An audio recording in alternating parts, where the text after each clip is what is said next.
திருவாரூரில் ஆழி தேரோட்டம் தொடங்கியிருக்கிறது. தொடர்பான கூடுதல் தகவல்களை செய்தியாளர் விஜயகோபாலிடம் கேட்கலாம்.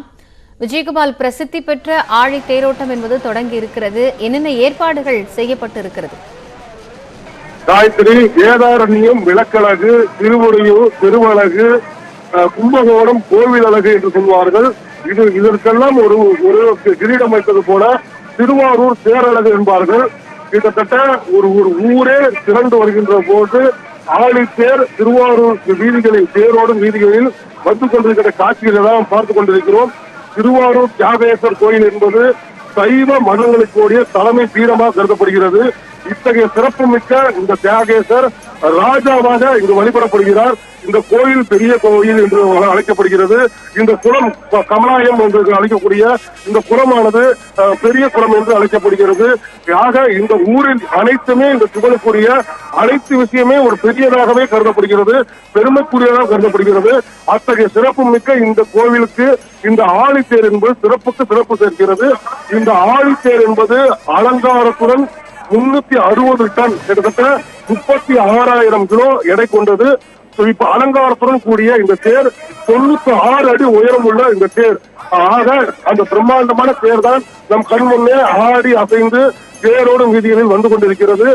கீழ வீதியில் நிலையில் நின்று கொண்டிருந்த இந்த தேரை சற்று முன்னர் மாவட்ட ஆட்சியர் காயத்ரி கிருஷ்ணன் கொடியசைத்து துவக்கி வைத்தார். அதைத் தொடர்ந்து லட்சக்கணக்கான பக்தர்கள் தற்போது இங்கு ஒன்று திரண்டு தேர் வடம் பிடித்து தேரை இழுத்துக் கொண்டிருக்கிறார்கள். கீழ வீதியில் தற்பொழுது இந்த தேரானது ஆடி அசைந்து வந்து கொண்டிருக்கிறது. இந்த தேரின் சிறப்பை சொல்லுவதால் ஏராளமான சிறப்புகள், கிட்டத்தட்ட சோழர் காலத்திலிருந்தே இந்த தேரானது ஓடிக்கொண்டிருக்கிறது. சோழர் கால சிறப்பு மிக்க இந்த தேர் நடுவில் சில காலம் நின்றிருந்தாலும் கூட தொடர்ச்சியாக தமிழக அரசுடைய முயற்சியில், அப்போதைய முதல்வர் கருணாநிதியோட முயற்சியின் காரணமாக கடந்த 1970 ஆண்டுகளுக்கு பின்பு இந்த தேர் ஓட துவங்கியது. தற்போது வரை இந்த தேரானது சிறப்பான முறையில் இந்த தேரும் இந்த தேருக்கு வருகின்ற பக்தர்களை எண்ணிக்கும் ஆண்டுக்கு ஆண்டு கூடிக்கொண்டே இருக்கிறது. இந்த தேர் திருவிழா என்பது இந்த ஊர் மட்டுமல்லாது, திருவாரூர் மட்டுமல்லாது, திருச்சி, அரியலூர், பெரம்பலூர், கரூர் உள்ளிட்ட டெல்டா மாவட்டங்களை சேர்ந்த பக்தர்கள் அல்லாது வெளிநாடு, வெளி மாவட்டங்களை சேர்ந்த பக்தர்களும் இங்கு ஏராளமாக திரண்டிருக்கிறார்கள். கிட்டத்தட்ட சிவனடியார்களுடைய திருக்கூட்டம் என்று சொல்கின்ற அளவுக்கு சிவனடியார்கள் உலகம் முழுவதும் இருந்து இங்கு வந்திருக்கிறார்கள். மிக குறிப்பாக இங்கு ஆரூரா தியாகேசா என்று கோஷம் விண்ணதிர இந்த ஆழித்தேர் மன்னதிர வருகின்ற அந்த காட்சி என்பது கண்கொள்ளாத காட்சியாக இருக்கிறது.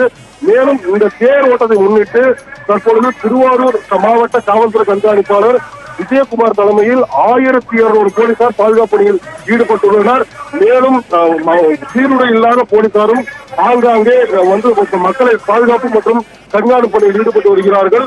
மேலும் 120 இடங்களில் கண்காணிப்பு கேமராக்கள் பொருத்தப்பட்டிருக்கின்றன. ஏனென்றால் பெண்கள் தான் அதிக அளவில் இருக்கிறார்கள்.